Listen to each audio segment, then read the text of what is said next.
স্বপন বাড়িতে না থাকলে বাড়িটা এত ফাঁকা ফাঁকা লাগে। যাই হোক, সেই কথা কাকে আর বলবো বলো, এত মন খারাপ হয়, না খেতে ইচ্ছে করে, না ঘুম আসে ঠিক মতো।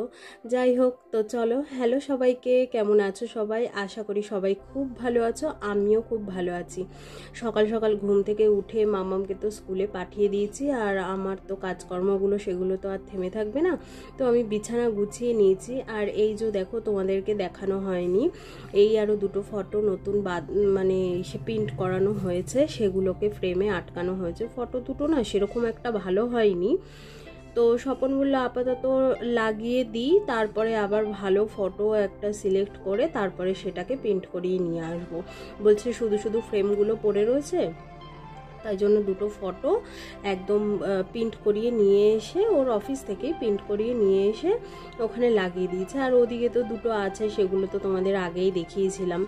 যাই হোক, ঘরের সব কাজকর্ম এবার আস্তে আস্তে টুকটুক করে করব। মাম্মামকে স্কুলে ছেড়ে দিয়ে এসেছি, আর স্বপন নেই আজকে 3 দিন হয়ে গেল। আর এদিকে বিছানা গোছানো হয়ে গেছে পুরো কমপ্লিট, আর ঘড়িতে বাজে দেখো 11:30। তো কাজ করতে করতে কিভাবে যে বেলা হয়ে যায় নিজেও বুঝতে পারি না। আর একটা সংসারের কাজ কি কম বলো? এদিকে দেখো রান্না বান্নাও মোটামুটি কমপ্লিট হয়ে গেছে। এই যে কিছু বাসন ওখানে ধুয়ে রেখেছি, কিছু বেসিনে রয়েছে, তারপরে মামামকে স্কুলে টিফিন বানিয়ে দিয়েছি, সেগুলো বাসনগুলো রয়েছে। আর এদিকে মানে আবার চান ঠান করে পুজো দিতে হবে। বাইরেও আজকে একদম রোদ্দুর ওঠেনি, ভীষণ ঠান্ডা, ভীষণ ঠান্ডা, তার মধ্যে হাওয়া দিচ্ছে প্রচুর। তো ওই জন্য দরজাটা না বন্ধ করে রেখে দিয়েছি। আর এদিকে জামা কাপড়গুলো 2 দিন ধরে তো ভাঁজ করা হচ্ছে না, মানে বললাম না, স্বপন বাড়িতে না থাকলে কোনো কাজেও মন লাগে না, আর খালি মনে হয় যেন যে কবে আসবে কবে আসবে, এই কথাটা বলবো এই কথাটা বলবো, খেতেও ইচ্ছে করে না। মানে ঘরে একটা মানুষ না থাকলে ভালো লাগে কি বলো? যাই হোক, এদিকে দেখো সব জামা কাপড়গুলো মোটামুটি ভাঁজ করে নিচ্ছি, আর ওদিকে তারপরে আস্তে আস্তে কাজকর্ম করব। বললাম তো রান্না তো হয়েই গেছে, আর মামামকে স্কুলে ছেড়ে দিয়ে এসেছি। মেয়েটা না আজকে সকালবেলা মোটে স্কুলে যেতে চাইছিল না, এত ঠান্ডা পড়েছে। সকালবেলা উঠে দেখছি পুরো কুয়াশা হয়ে রয়েছে, তারপরে কিরকম জানি বিশাল ঠান্ডা। যাই হোক, তো জোর করেই ওকে স্কুলে পাঠিয়েছি, কারণ ওর 30 তারিখ থেকে আবার পরীক্ষা শুরু হয়ে যাবে, ওই জন্য একদিনও মিস করা যাবে না। আর এদিকে দেখো সকালবেলায় ফ্রেশ হওয়ার পরেই দেখি যে এই মানে প্লাস্টিকের বাসন টাসন এসছে, সব কিছু জিনিসপত্র এসছে। তো কবে দিয়েই ভাবছিলাম এরকম একটা ড্রাম নেব, কারণ এত বাড়তি জামা কাপড় হয়ে গেছে না, মানে যেগুলো মানে আর কোনো দরকারই নেই। তো সেই জামা কাপড়গুলো এত হয়ে গেছে, তো সেগুলোকে কিছু, তো আমার তো এই ড্রামগুলো অনেকগুলোই রয়েছে, তো ড্রামগুলো যে অনেকগুলো কিনেছি সেগুলোও পুরো ভর্তি হয়ে গেছে, তারপরেও জামা কাপড় আর ফুরাচ্ছে না, মানে পুরনো জামা কাপড়। তো অনেক দিন ধরেই ভেবে রেখেছিলাম যদি লোকটা আসে তাহলে আরও একটা বালতি কিনবো। দেখো এই টেবিলের তলায় সব মানে পুরনো জামা কাপড়, যেগুলোর আর দরকার নেই, এখানে আপাতত গুছিয়ে রেখেছিলাম। আর অনেক দিন ধরেই ভেবেছিলাম যে লোকটা আসলে তারপরে একটা বালতি কিনবো, কিনে ওই বালতির মধ্যে ভরে রেখে দেবো। তো খাটের তলায় তোমাদেরকে তো আমার ভিডিওতে আরও দেখিয়েছি, খাটের তলায় আরও 3টে বালতি এরকম আছে আমার ঢাকনা দেওয়া, তো সেগুলো ভরে একদম পরিপূর্ণ হয়ে গেছে, তারপরেও জায়গা হচ্ছে না, মানে জামা কাপড় বেরিয়েই যাচ্ছে। আর একটা সংসারে বাচ্চা কাচ্চা, আমাদের পুরনো জামা কাপড় কি কম থাকে বলো? তো সেগুলো যদি একদম আলমারিতে রেখে দিই বা অন্য একই জায়গায় রেখে দিই, তাহলে ভালো জামা কাপড়গুলো রাখার না জায়গা খুঁজে পাই না। তো ওই জন্য এরকম বালতিগুলোকে কিনে কিনে ওর মধ্যে পুরনো জামা কাপড় যেগুলো দরকার নেই সেগুলো ভরে রাখি। ভাবছি কি যে ওই অনাথ আশ্রম থেকে, আর এই দেখো এই দুটো মামামের ইউকেজির ড্রেস, এগুলো তো আর লাগবে না, এগুলোও প্যাকেটে ভরে বালতির মধ্যেই ভরে দিলাম। যাক, টেবিলটার পুরো টেবিলের নিচটা পুরো খালি করে দিয়েছি। আর যেগুলো এমনি সবসময় রোজগারের দরকার হয় আর মামামের স্কুল ড্রেসগুলো, সেগুলো সব কিছু ওইখানে গুছিয়ে সুন্দর করে রেখে দেবো। আর হ্যাঁ, যা বলছিলাম, ভাবছি যে এত জামা কাপড় হয়ে গেছে, এরকম 4খানা ড্রাম, আপাতত এই ড্রামটা নিয়ে 4টে ড্রাম ভর্তি করলাম। তো এত জামা কাপড় হয়ে গেছে, ভাবছি যে এখান থেকে না মাঝে মাঝে জানো তো অনাথ আশ্রমের কতগুলো লোকজন যায় গাড়ি নিয়ে, তো আর কত মহিলাগুলো বাড়ি থেকে না জামা কাপড় তারপরে চাল ডাল অনেক কিছুই কালেক্ট করে।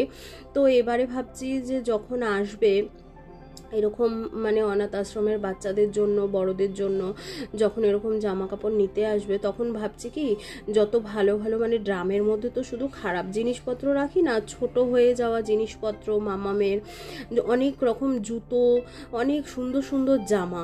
তো ভাবছি যে এবারে যখন ওরা আসবে তো এবারে কিছু জামা কাপড়, ভালো জামা কাপড়গুলো, সেই জামা কাপড়গুলো ভাবছি ওদেরকে দিয়ে দেব।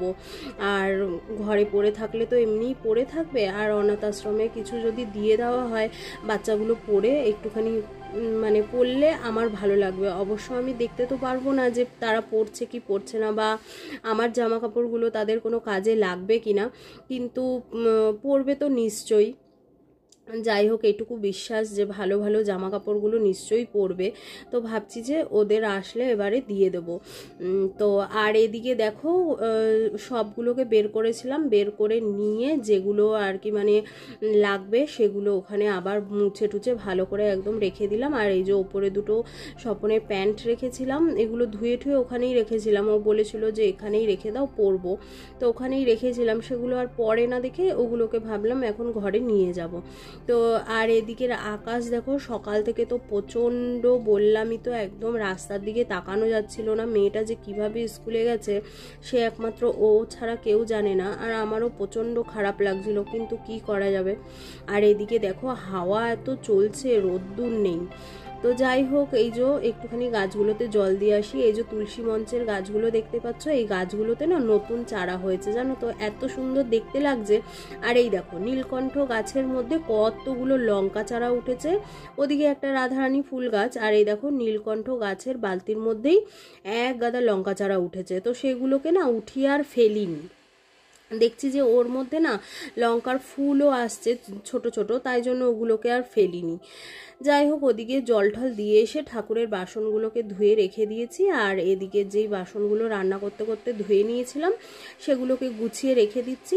আর এদিকে গ্যাস মুছে তারপরে বেসিনে যে কটা বাসন আছে সে কটা বাসন একদম ধুয়ে ঠুয়ে নেব। তাড়াহুড়ো করছি কারণ মেয়েটাকেও আবার আনতে যেতে হবে আমার। আর বললামই তো, ও বাড়িতে না থাকলে এত মানে কষ্ট হয় না। আর তার মধ্যে জানো তো কপাল এতই খারাপ যে স্কুটিটাও গেছে খারাপ হয়ে, জানি না কেন। ও বাড়িতে না থাকলেই স্কুটিটা দেখে স্টার্ট হয় না, কেন হয় না বুঝতেই পারি না। যখন ও বাড়িতে থাকে দিব্যি স্কুটি চলে। আসলে অনেকটা পুরনো তো, এবার ব্যাটারিটা না মানে ঠান্ডায় একদম পুরো বসে যায় না চালাতে চালাতে। তো ওই জন্যেই আর কি অনেক দিন মানে ও বাড়ি থেকে চলে গেছে আজকে 3 দিন হলো। তো 2 দিন ধরে আমি স্কুটিটাকে নিয়েই পড়েছিলাম, স্টার্ট দেওয়ার চেষ্টা করছি, কত কিছু করলাম, কিন্তু কিছুতেই কিছু স্টার্ট হলোই না। তো ওই ভরসায় আর রাখিনি। তো হেঁটে হেঁটেই মামামকে নিয়ে স্কুলে যেতে হচ্ছে, হেঁটে হেঁটেই নিয়ে আসতে হচ্ছে। আর অনেকটা মানে ঠান্ডার মধ্যে তো পায়ে আমার প্রচণ্ড যন্ত্রণা শুরু হয়ে গেছে, কি করব। তো সবাইকেই বলছি, স্বপনকে ফোন করলে ওকেও বলছি যে তুমি না থাকলে এত কষ্ট হয় আমার। যাই হোক, কিছু করার নেই, মেয়েটাকে তো আমার কষ্ট হলে তো হবে না, আমার কষ্ট হলেও সেটাকে মুখ বুজে সহ্য করে মেয়ের দিকে এগিয়ে যেতে হবে। মেয়ের সাথে মেয়েকে দিয়ে আসা নিয়ে আসা, মেয়ের সব কাজকর্ম করা, তারপরে ওর পাপা বাড়ি থাকলে সেটাও করতে হবে। যতই আমার কষ্ট হোক তারা কি করে চলবে, তাই না? তো ওই জন্য সব কষ্ট আমি বলি না, কষ্ট তো হবেই। তো যাই হোক, আমাকে তো আমার কাজগুলো সব করতেই হবে। তো কষ্ট হচ্ছে বলে থেমে নেই, আমি কাজ কিন্তু করেই যাচ্ছি পায়ে ব্যথা নিয়ে, কিছু করার নেই। কারণ আমার কষ্টটা তো কেউ আর ভাগ করে নিতে পারবে না। আমি যাকে মানে যতই বলি না কেন সবাইকে, কিন্তু তারা শুধু বলবে যে কি করার, আর রেস্ট নাও, এই করো সেই করো, অনেক কথাই বলবে। কিন্তু রেস্ট নিলে তো হবে না বলো, কাজগুলো তো কমপ্লিট করতে হবে। আমার কাজ তো আর কেউ করে দিতেও আসবে না, আর আমার কষ্টও কেউ ভাগ করে নিতে আসবে না। তো ওই জন্য মনে জোর নিয়ে আমার কাজ আমিই করতে লেগেছি। আর এদিকে দেখো বাসন ধুয়ে সেলফটা একদম ভালো মতো পরিষ্কার করে নিচ্ছি, কারণ জল পড়তে পড়তে না সেলফে পুরো একদম একটা লেয়ার মতো হয়ে যায়, সাদা মতো দেখতে এত বিচ্ছিরি লাগে সে ধারণার বাইরে। তো মাঝে মাঝে ওরকমই করি, লেয়ারটা একটু বেশি হয়ে গেলে তখন একটুখানি ভালো মতো পরিষ্কার করে নিই। আর ওদিকে সব বোতলগুলো খালি হয়ে গেছে, বোতলগুলো খালি হয়ে গেলে না বোতলগুলো ভরে একদম আগে থেকে মানে রেখে দিই না, কারণ জল এত ঠান্ডা হয়ে যায়। এটা আমাদের শীতকাল বলো গরমকাল বলো একদম সবসময় জল এত ঠান্ডা হয়ে থাকে, বলতে গেলে আমাদের ফ্রিজের দরকারও পড়ে না। তো ওই জন্যে, আর শীতকালে তো একদম মানে ব্রাশ করে আসার পর মুখে জলই দেওয়া যায় না গরম জল ছাড়া।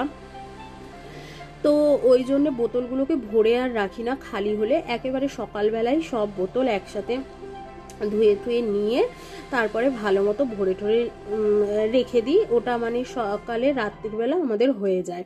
তারপরে আবার কালকে সকালবেলা বোতল ধুয়ে নেব, নিয়ে তারপরে আবার ভরে নেবো, এইরকমভাবেই করি। না হলে তো বললামই জল মুখে দেওয়া যায় না। আর ওপরে যে জলের যে কাজগুলো সারা দিন যে করতে থাকি সংসারে, সেগুলো তো বলতে গেলে তোমার ট্যাঙ্কের জলটা গরম হয়ে যায়, রোদ্দুর উঠলে তো ভালোই গরম হয়। ওই জন্য ট্যাঙ্কের জলে কাজ করতে করতে করতে করতে হাতটা একদম সয়ে যায়, কোনো অসুবিধা হয় না। আর এদিকে দেখো রান্না বান্না করেছি, এখানে একটুখানি পুঁই শাক করেছি, অনেক দিন ধরেই করব এনে রেখে দিয়েছিলাম। আর এখানে একটুখানি পনিরের তরকারি করেছি। মেয়ের বাবা তো মেয়েকে ফোন করে করে খালি বলছে আমি মাংস খাচ্ছি, আর মেয়ের মনটা খারাপ হচ্ছে। ওই জন্যে মেয়ের কাকাইকে দিয়ে একটুখানি পনির আনিয়েছি, পনির করেছি। আর এই যে কালকে একটুখানি ধনে পাতা বাটা করেছিলাম, তো একদম অল্প একটুখানি রয়ে গেছে, সেটাই আর কি মানে ঢেকে ঢেকে রেখেছি। এদিকে কিন্তু গান শুনতে শুনতে কাজ করছি আমি, আর এটা আমি সবসময়ই বলি গান শুনতে শুনতে কাজ করলে আমার কাজ একদম তাড়াতাড়ি হয়। এদিকে দেখো সব কাজকর্ম সেরে একদম পুজো দিয়ে নিয়েছি, চান ঠান করে এসে পুজো দিয়ে নিয়েছি। আর আজকে না ঠাকুরকে দুটো লেবু দিয়ে পুজো দিয়েছি। আজকে নয়, রোজই লেবু দিয়ে পুজো দিই, কারণ এখানে লেবু বিক্রি করতে এসেছিল, 2 কেজি লেবু 100 টাকা নিয়েছে, মানে 50 টাকা করে। তো ওই জন্যে নিয়েছি। আর এদিকে একটুখানি আমার জন্য গরম জল করে নিয়েছি, লেবু দিয়ে নিয়েছি ওর মধ্যে। আর এদিকে ভাতটা পরেই বসালাম, কারণ মেয়ে আস্তে আস্তে সেই 4টের মতো বেজে যাবে। তো ভাবলাম যে ও আসলে একটু গরম গরম ভাত খেতে পারবে ঠান্ডার সময়। আর একটুখানি কাশি হচ্ছিল দেখে না একটু মধু বের করে নিলাম, একটুখানি মধু খাবো। আর মানে রাত্রির বেলা হঠাৎ করেই কালকে শুয়েছি, শোয়ার পরে এত শুকনো কাশি উঠেছে। এই দেখো এই বোতলটায় কিন্তু এটা পুরোটাই মধু। তো রাত্রির বেলা শুয়েছি, এত কাশি উঠেছে, মানে উঠে বসে রয়েছি। মামাম তো ঘুমোচ্ছে, আর এমনিতেই স্বপন বাড়ি না থাকলে ঘুম মোটে আসবে না, 1টা বেজে যায়, রাত্রি 2টো বেজে যায়, ঘুম আসে না। তবুও তারপরেও ঘুমানোর চেষ্টা করছি, ঘুম তো হচ্ছেই না, উল্টে কাশতে কাশতে মানে বসে রয়েছি আর কি। আর মেয়ে তো ঘুমাচ্ছে, যাই হোক। আর এই দেখো তাই জন্য ভাবলাম যে আজকে খালি পেটে একটুখানি মধু খেয়ে নিই। আর এই মধুটা তো একদম পুরো অরিজিনাল মধু। অরিজিনাল বলতে এবারে যে বাড়িতে গেছিলাম পুজোর সময়, তো আমাদের বাড়িরই মধু একদম গাছের, তো ওই জন্যে মা রেখে দিয়েছিল। আর তো আমাদেরকে এরকম 1 বোতল পাঠিয়ে দিয়েছে, সব সময় খাই না। আর মধুটা এত টেস্টি খেতে, মানে কি বলবো, অরিজিনাল মধু, বুঝতেই পারছো, কোনো ভেজাল নেই, কোনো চিনি দেওয়া নেই, পুরো একদম মানে অরিজিনাল। যেমন টেস্ট তেমন মানে ইসের বোতলটার ঢাকনা খুললে এত দারুণ গন্ধ, ভীষণ ভালো লাগে। মেয়েটাও খেতে খুব পছন্দ করে, তো ওকেও সকালবেলা উঠে 1 চামচি করে দিই, কারণ ওরও মানে সকালবেলা উঠে স্কুলে যায়, তো ওরও দেখছি খুসখুস করে একটু কাশিটা হচ্ছে, আর আমারও ওরকম হচ্ছে, তাই জন্য আমিও একটুখানি খেয়ে নিলাম। আর এদিকে একদম টাটকা মধু খাওয়ার মজাই আলাদা। যাই হোক রেখে দিয়েছি। আর এদিকে চলো সব জল ঠল খেয়ে নিয়ে মামামকে একদম রেডি হয়ে, আমি নিজে রেডি হয়ে চলে যাচ্ছি মামামকে আনতে। আর হেঁটে যেতে হবে দেখে না একটু আগেই বেরোচ্ছি। আর বললাম যে পায়ে এতটা ব্যথা, তাই জন্য পায়ের বেল্টটা পরে নিয়েছি। সারা সকাল তো আজকে রোদ্দুরও উঠলো না, আর কিছুই না, এত ঠান্ডা পড়েছে, তাই জন্য জামার ওপরে জ্যাকেটটা পরেই যাচ্ছি। হেঁটে হেঁটে যেতে হবে, যাই হোক। দেখো এইদিকে দেখো মামামকে স্কুল থেকে নেওয়া হয়ে গেছে, আর ওর সাথে গল্প করতে করতে আসছি। মেন কথা কি বলতো, ও বাড়িতে না থাকলে এতক্ষণ আমি একাই থাকি, তো আর ভাবতে থাকি যে মানে ও আসলে, ও স্কুল থেকে বেরোলে ও ভাবে যে স্কুলে কি হয়েছে কতক্ষণে এসে আমাকে বলবে, আর আমিও বাড়িতে কি করছি কি না করছি কতক্ষণে আমি ওকে বলবো। তো দুজনেই দুজনের সাথে কথা বলতে থাকি, কথা আমাদের ফুরায় না। আর এদিকে দেখো গাছটায় দেখতে পাচ্ছ কত জবা ফুল ফুটেছে, ভাবছি নিচেরগুলো টেনে ছিঁড়ে নিয়ে যাব পুজো দেবো বলে, কিন্তু আবার দেখলাম কি বাড়িটার মধ্যে ক্যামেরা লাগানো রয়েছে, তাই জন্য আর নেওয়া হলো না। যাই হোক, আর এই যে আমাদের একদম বাড়ির সামনে চলে এসেছি। এই যে হলুদ কালারের যে বাড়িটা দেখতে পাচ্ছ, তোমাদের সাথে তো পুরো বিল্ডিংটা শেয়ার করাই হয় না, তো এই যে একদম বাড়ির সামনে চলে এসেছি, এখন ঢুকে পড়বো। তো তারপরে তো মামামকে স্নান করানো আছে, খাওয়ানো আছে, তো চলো বাড়িতে ঢুকে পড়ি। আর ওই যে আমাদের গ্যারেজ, ওখানে গাড়ি ফাড়ি রাখা হয়। মামামকে তো একদম নিয়ে চলেই এসছি, তারপরেও ওকে স্নান করাবো, খাওয়াবো। আর মেয়েটার না ঠান্ডায় দেখো জিভের মধ্যে যে গোটাগুলো সেগুলো একটু বড় হয়েছে, এবার ওটা ব্যথা ব্যথা করছে। তো আমাকে বলল যে দেখো জিভের মধ্যে কি একটা হয়েছে, ব্যথা করছে, খেতে খুব কষ্ট হচ্ছে। তার মধ্যে আবার ওর না নতুন দাঁত উঠছে মাড়ির দিকে, জানো তো, আরও কষ্ট হচ্ছে খেতে।